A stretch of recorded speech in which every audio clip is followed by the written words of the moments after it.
I do not know how to word this, and it's gonna sound like I'm making up shit. It really is, like to push my narrative. But Trump derangement syndrome could be a real thing. And here's why I say this. I believe 2 days ago on Thursday, I went to my therapist, and for my scheduled appointment, and so she tried to like start reflecting on my childhood trauma and this and that, and of course I wasn't comfortable with that subject at all. So I tried to kind of derail the subject into something different, maybe something like what's going on in the world. And I asked her a real personal question. I'm like, listen, do you believe that the Florida Department of Mental Health should classify Trump derangement syndrome as a real disorder of some kind?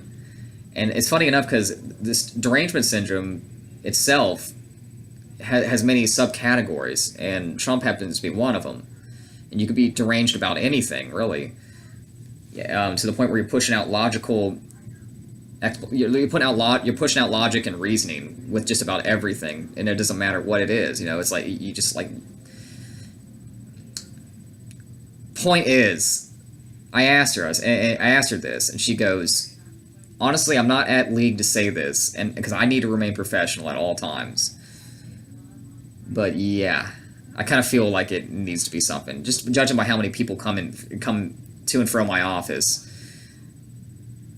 and I'm like, holy shit, this is really funny to hear this. Somebody who's probably taken, I don't know how many years of college to get a specific degree in mental health, has admitted this.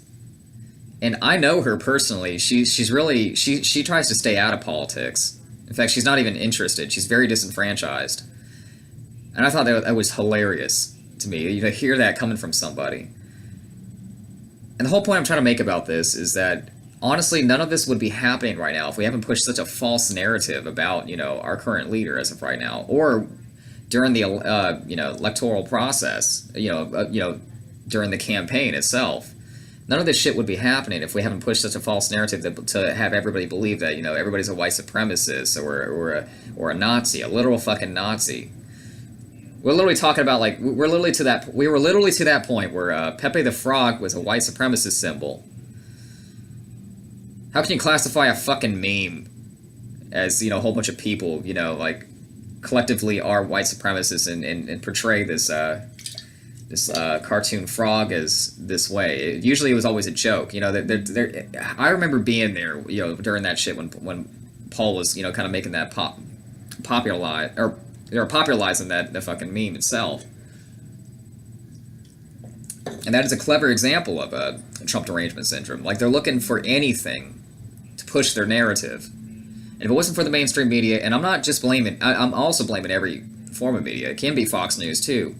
Even though, from what I've noticed, they use more logical reasoning than most. Like, and they'll call it out too. Like, you'll see, like, there was that one protest for that, Occupy ICE thing. I think it was happening. Oh shit, where was it?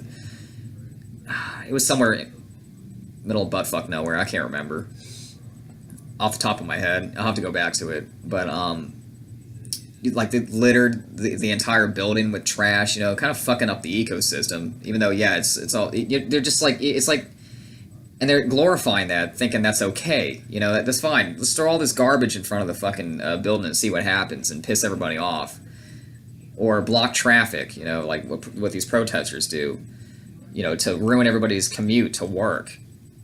You're fucking the system up that way. You don't realize that. You're constructively fucking the system up that we're struggling so hard to fucking fix. And none of this shit would be happening, like I said, if it wasn't for that derangement. If it wasn't for that, pushing that false narrative. No, I'm not a Nazi. No, I'm not a white supremacist. And if you feel that way, I'm sorry, but you're gonna have to get your fucking eyes checked. Because it would be kind of weird for a, or better yet, like, that's why another reason why I left the LGBT community is because I started getting called a homophobe, like, over the stupidest shit, shit I just didn't agree with, what they were thinking. And so they shunned me out of the group anyway. So it's like, oh, you guys are supposed to be all loving and supportive and da-da-da-da, but once it comes to politics, you guys are fucking dicks about it. So I thought about it. I was like, you know what, that's another thing I have to leave. I'm tired of that fucking, what kind of narrative they're pushing, so it needs to stop. And it's to that point where Trump Jr. decides to, I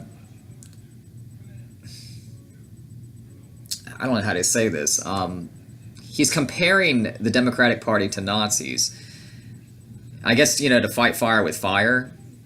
And what makes that so funny is that they got CNN got so butthurt about it that they decided, oh, you know what? We're gonna make a whole story about this, even though like forgetting that they are the ones who started it first. They're the ones who kept saying that the alt-right's all white supremacists. Da, da, da. To me, how I feel, the alt-right I believe started from that site I mentioned before. I feel like it's mostly a joke half the time. And if they're serious about it, if they're really truly serious about them, fuck it. I don't care. It doesn't matter anymore, what you believe. It's to that point, like we're punching people who, just because we have this suspicion that they're Nazis. We're banning pages because we have suspicion that they're Russian bots. Like, we're pushing this stupid fucking narrative to the point where we're taking action. We're shadow banning people on Twitter. My Twitter account didn't last that fucking long, and let me tell you, it only lasted maybe 30 minutes maximum. And all what it took was I posted a meme. Said the left can't meme with the little Disney thing. It was that little Disney castle, like old school, and that's all it was. I got immediately banned for that. So you call it what you want.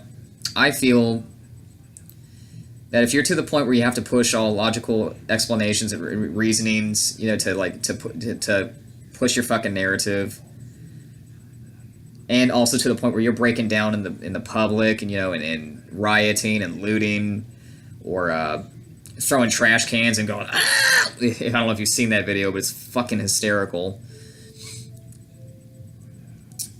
You just might suffer from this. I'm sorry, but if you're to that point where you're violent and you're irrational, and it's all based upon hate, then you might suffer from this. And honestly, I see this all the time. I see it especially online, because I see people who literally they have no sense of humor. In any political post, what crops up, and it usually is a meme or something like that, they just go ape shit. It's like, fucking live life. Go do other shit on the internet instead of complaining all fucking day. That's what kind of bothers me, that's what I saw. I didn't like Trump when I first started out. I honestly didn't. I was afraid because of what the media was telling me. I thought World War III was going to happen. I was so fucking wrong. I thought we were going to get nuked. I mean, look at us now. It makes no sense to me that we have to push this. I don't know, I'm getting a little bit, I'm rambling, but long story short, fucking live life, do other shit than complain on the internet all day. Or else, this is the reason why people wouldn't be joining the Republican Party or, into their arms and walking away from the left, because that's kind of what it took for me. That's exactly what it took for me. And you can claim it was a minority of people. Maybe you know what, that's a good thing. It's actually a good thing that they're a minority, because, oh my god, if it was a majority, I'd be fucked. I'd be hanged. Maybe both, fucked and hanged. I don't know. You tell me that one, let me know in the comments, how you feel, what you wanted to. Don't. Alright, anyway, that's all I got. Just fucking live life, alright? Have fun. Have fun with life, alright? Stop complaining.